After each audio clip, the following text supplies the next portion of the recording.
안녕하십니까. 평양만사 김길선입니다.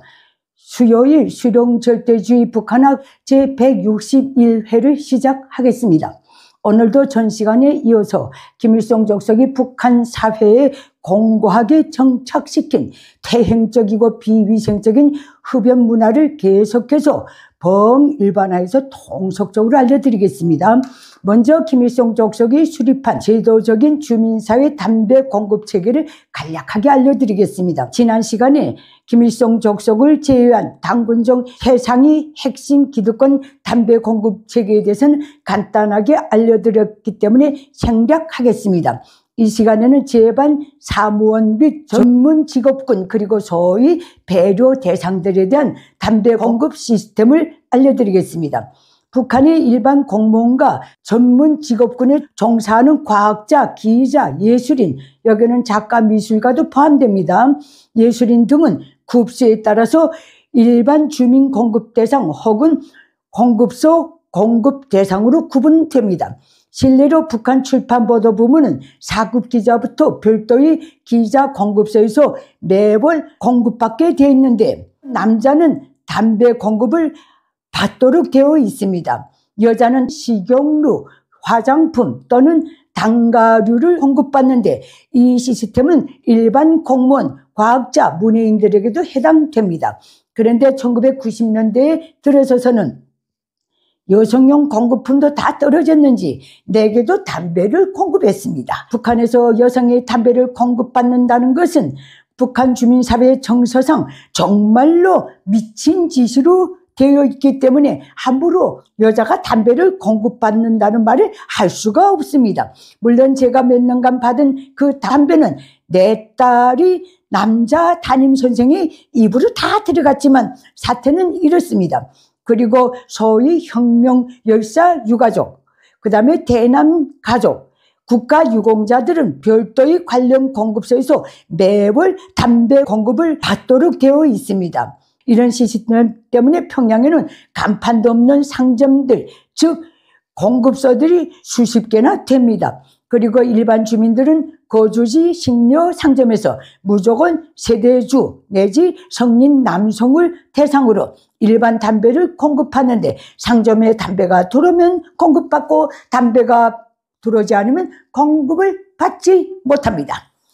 그러면 북한 남성 사회의 담배 소비량은 어느 수준인가? 이 문제는 상상을 초월합니다. 북한에는 담배를 피우는 남성이 99.9%입니다. 거의가 매일 줄담배를 피우는데 그 명분도 가지가지입니다. 생각이 잘 떠오르지 않아서 피운다, 우울해서 피운다, 힘들어서 피운다, 심심해서 피운다, 열받아서 피운다. 어쨌든 모든 희노애락의 감정을 다 흡연으로 위로받고 있는 게 북한 남성 사회의 현실입니다. 특히 출판사나 사회과학원 같은 곳은 남성들의 흡연으로 여성들도 계속 추나추동 기침을 합니다. 그중 누군가가 어느 날 담배를 적게 피우면 주변이 오히려 어디 아프지 않는가 하고 걱정할 정도에 이르렀으니 더 말이 뭐라겠습니까?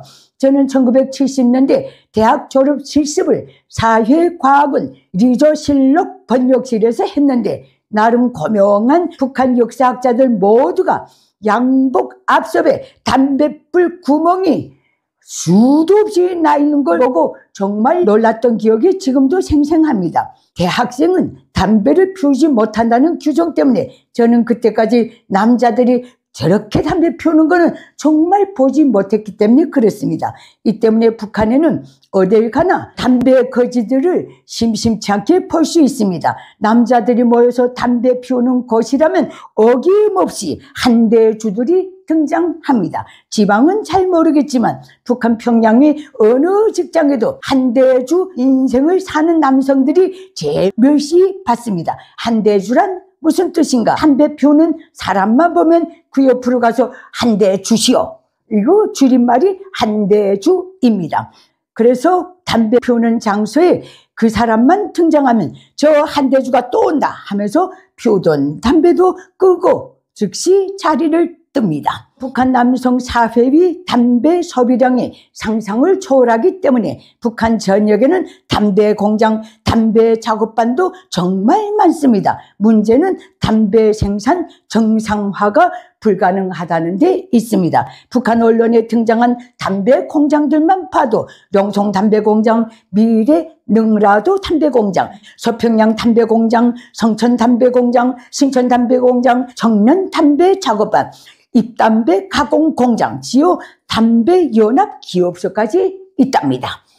평양에는 중국과 합병 합작을 시도했던 담배 공장들도 있는데 제가 대한민국 기순 후 북한과의 담배 합병 합작으로 평양에 들어갔던 중국 조선족분을 만났었습니다. 그때 그분이 저에게 전해준 말, 노동자들이 담배 생산 원료고 눈에 보이는 거 훔쳐가기 때문에 3년 만에 철수했다고 하더라고요. 그런데도 수요 충족이 불가능하다니 별의별 일이 다 일어납니다. 북한 담배는 공장에서 생산한 자력 담배, 즉 가치 담배입니다. 그리고 해첫 담배, 즉 마라초 두 부류로 나눕니다. 그리고 북한 남성 사회의 경험에 비하면 노동신문지로만 담배 맛이 제일 좋답니다. 그래서 북한 전역의 장마당들의 노동신문을 어렵게 구해가지고